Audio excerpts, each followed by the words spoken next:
Hello and welcome in your daily current affairs analysis. ये कुछ important fact हैं आपके 8 मई से रिलेटेड। कल आपका वर्ल्ड रेड क्रॉस डे और रेड क्रेसेंट डे था। ठीक है। अब ये सेलिब्रेट कौन करता है या पता कौन करता है कि कब सेलिब्रेट होगा, तो that is your international committee of the red cross. Formation कब हुई थी? 1863 में हुई थी। हेडक्वार्टर कहाँ है? जिनेवा स्विट्जरलैंड में। डीजी कौन है? वाईएस टेगोर्ड। और प्रेसिडेंट है आपके पीटर मॉरर। अब मैं आपको बताती हूँ कि डेज कैसे याद रखने होते हैं। सपोज आपका एग्ज़ाम जो है वो आपका अगस्त में हो रहा है, ठीक है। तो आपके जनवरी से लेके अगस्त में जितने भी डेज आते हैं आपको उन सब पर अच्छे से याद रखना है, ठीक है, क्योंकि वो रिसेंट ही पूछते हैं ज़्यादा। Okay. Defence research and development organisation has developed an ultraviolet. अब आपको पता होगा कि आपके डीआरडीओ से रिलेटेड बहुत सारी न्यूज़ आ गई हैं। कल आपके क्विज में भी इससे रिलेटेड बहुत सारी करंट अफेयर्स थे। तो इन्होंने क्या किया है, एक अल्ट्रावायलेट डिसइंफेक्शन टॉवर बनाया है। अब आपको यूवी रेस का कॉन्सेप्ट तो पता होगा। तो अब इन्होंने क्या किया है कि जहाँ पे भी ज़्यादा इन्फेक्टेड एरियाज़ हैं, ठीक है, वहाँ पे ये क्या करेंगे, उनको डिसइंफेक्ट करेंगे। किससे? इस अल्ट्रावायलेट डिसइंफेक्शन टॉवर से, ठीक है। The union minister for rural development and panchayat Raj agriculture farmer Narendra Singh Tomar, ठीक है, इनका नाम भी याद रखना है कि कौन है आपके रूरल डेवलपमेंट पंचायत राज एग्रीकल्चर से रिलेटेड। तो नरेंद्र सिंह तोमर, ठीक है, राज्य तथा कृषि और किसान कल्याण मंत्री। अब इन्होंने क्या किया है, एक पोर्टल लॉन्च किया है जिसका नाम होगा द सरस कलेक्शन। पूछ सकते हैं कि सरस कलेक्शन किसने लॉन्च किया है, तो ये आपके नरेंद्र सिंह तोमर जी ने लॉन्च किया है। ये भी अगेन आपका क्या करेगा, रिलेटेड टू योर एग्रीकल्चर, ठीक है, कि अब फार्मर्स को भी बहुत प्रॉब्लम आ रही है। तो इससे क्या होगा, वो ईज़िली इस पोर्टल पे जाके अपना पूरा डेटा लिख सकते हैं कि कितनी फसल है, क्या है। तो वो वहाँ से कलेक्ट, मतलब वहाँ से उनको डायरेक्टली पे होगा और उनके वहाँ से वो डायरेक्टली जो है वो मार्केट में पहुँच जाएगा, ठीक है। The noted Indian economist and academician Deepak Nayyar has been appointed as chairman of board of trustee for the Institute of Development। ठीक है, तो इनको क्या अपॉइंट किया गया है? चेयरमैन अपॉइंट किया गया है बोर्ड ऑफ ट्रस्टी का। किसका? Institute of development studies. ये याद रखना है। इसमें इसमें कुछ भी ज़्यादा इंपॉर्टेंट याद रखने वाला नहीं है। दीपक नैयर पूछ सकते हैं, उनको एज ए क्या अपॉइंट किया गया है, तो उनको chairman institute of development study, एक यूके बेस्ड यूनिवर्सिटी है ये। ओके, देख लेते हैं। Chhattisgarh east west rail limited has entered into a pact with. Okay, अब इस आपकी ये जो CEWRL है, Chhattisgarh east west rail limited, अब इसने क्या किया है, इसने SBI के साथ मिलकर लोन लिया है, मतलब SBI से लोन लिया है, यू कैन सिंपली से, ठीक है। कितना? 3,976 करोड़ का। इस लोन से ये करेंगे क्या, ये एक 135 किलोमीटर लंबी रेल लाइन बनाएंगे कोल इवैक्यूएशन के लिए, ठीक है, कोयला निकालने के लिए। अब देखिए, अब इसमें इंपॉर्टेंट क्या क्या चीज़ें हो गई हैं आपके इकोनॉमी के पर्सपेक्टिव से। दो चीज़ें इंपॉर्टेंट हो गई है। पहला आपका स्टेट बैंक ऑफ इंडिया, ठीक है। आपका स्टेट बैंक ऑफ इंडिया कब बना था? As a bank of Calcutta इसका नाम था पहले, अगर आपको पता होगा। बैंक ऑफ कलकत्ता नाम था। बना कब था आपका? 1806 में बना था। उसके बाद इसको क्या नाम दे दिया गया था? इम्पीरियल बैंक ऑफ इंडिया, ठीक है। वो नाम कब दिया था आपको? 1921 में, ठीक है। उसके बाद ये स्टेट ने ओन कर लिया था। स्टेट ने ओन कर कब किया था? ये 1955 में किया था, ठीक है। तीन चीज़ें हो गई। पहला बना कब था? Bank of Calcutta in 1806। उसके बाद named imperial bank of India in 1921। Then owned by state कब? 1955। अब देखिए, अब अगर आपको एग्जामिनर ये पूछेगा, don't get confuse between these two thing, ठीक है। अगर आपको एग्जामिनर ये पूछेगा कि पहला नेशनलाइज्ड बैंक कौन सा था, तो दैट इज़ योर RBI, ठीक है, जो गवर्नमेंट ने नेशनलाइज कर लिया था। लेकिन अगर आपको ये पूछेगा कि पहला नेशनलाइज कमर्शियल बैंक कौन सा था, तो that is your state bank of India. Okay, याद रखिएगा कि पहला nationalise bank is your RBI and पहला नेशनलाइज बैंक ऑफ कमर्शियल, ठीक है, कमर्शियल बैंक जो था वो आपका नेशनलाइज कौन सा था, तो that is your state bank of India. अब अगर आपको पता होगा कि आपका जो स्टेट बैंक ऑफ इंडिया है, जो लाइक वर्ल्ड का एक रिकॉर्ड निकलता है टॉप 100 बैंक्स का, ठीक है, टॉप 100 बैंक्स का वर्ल्ड में, तो उसमें इंडिया का सिर्फ एक लौता बैंक है, that is your state bank of India.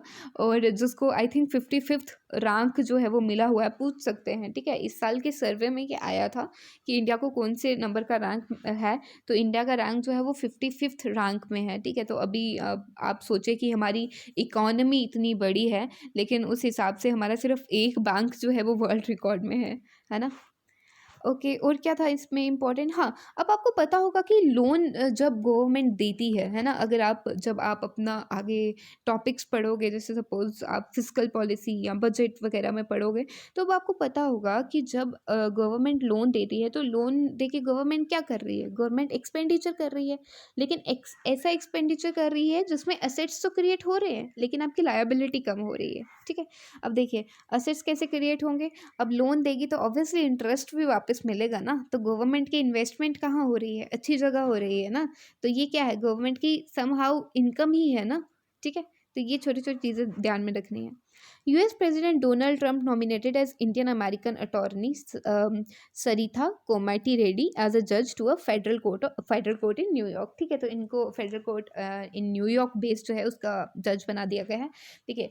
अब फेडरल कोर्ट में आपके अगर आप अपने अकाउंट असिस्टेंट के पेपर देखें तो उसमें आपका टॉपिक है फॉर्मेशन ऑफ कॉन्स्टिट्यूशन, है ना? If I am not wrong.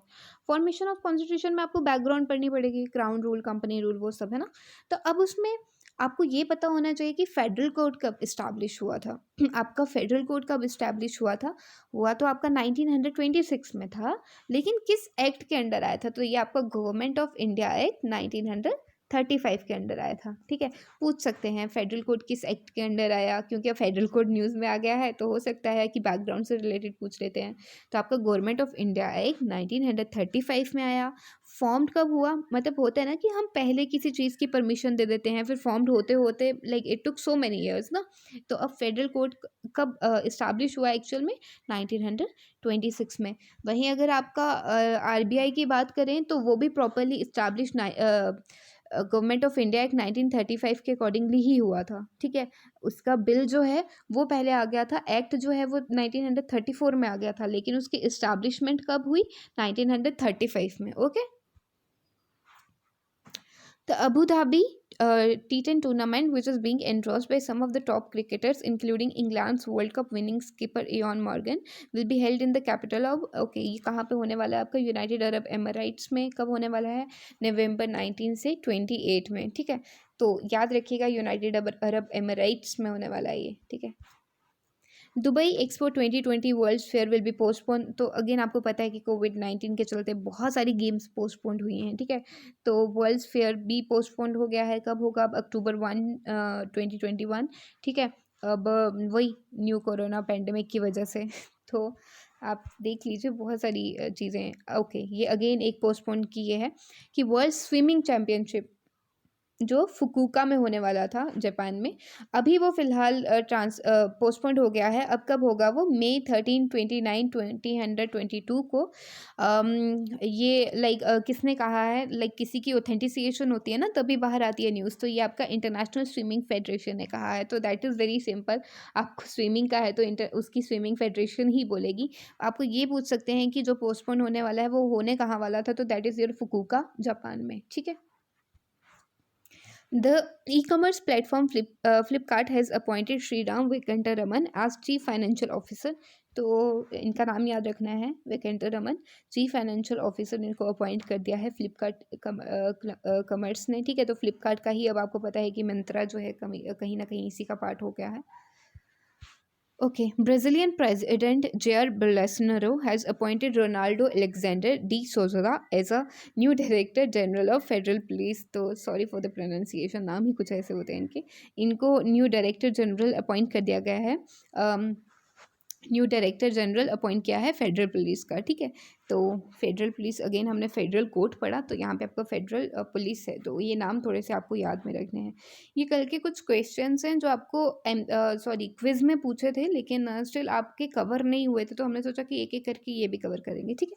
Indian SME service platform is digital initiative of which financial institute of India? तो that is of your SIDBI का, small industries development bank of India, ठीक है? On which social media handle did the International Fact-Checking Network of Journalism and Research Organization Pointer Institute launch its chatbot? तो WhatsApp आपको याद रखना है। Associated Press photographer Dar Yasin Mukhtar Khan and Chani Anand have been recently selected for which award? तो ये तो I think आपको पता ही होगा, आजकल बहुत चर्चे में है ये। सॉरी, ठीक है? तो नेक्स्ट है, what is the theme of non align movement online contact. हमने कल ही पढ़ा कि इनकी नॉन अलाइन मूवमेंट के बारे में, कि इनकी ऑनलाइन जो है वो इनकी मीटिंग हुई है। तो इनकी थीम क्या थी? यूनाइटेड अगेंस्ट कोविड-19। ठीक है, ये आपके कल के सवालों के जवाब हैं, ऑप्शन डी, ऑप्शन ए। आप देख लीजिएगा, ये आपके कुछ आज के सवाल। Which has become the first state in the country to provide mid day meal ration. ठीक है, इंपॉर्टेंट है आपका, ये पूछते हैं बहुत बार एग्जाम में। What is the theme of world press freedom day 2020? अब आपको ये भी बताना है, ये भी अगेन आपका इंपॉर्टेंट है, क्योंकि आजकल आपको पता है कि जर्नलिज्म पे बहुत ज़्यादा सवाल उठते हैं, तो ये इंपॉर्टेंट है। ठीक है, so that's all for the day. Thank you so much for watching, keep keep learning.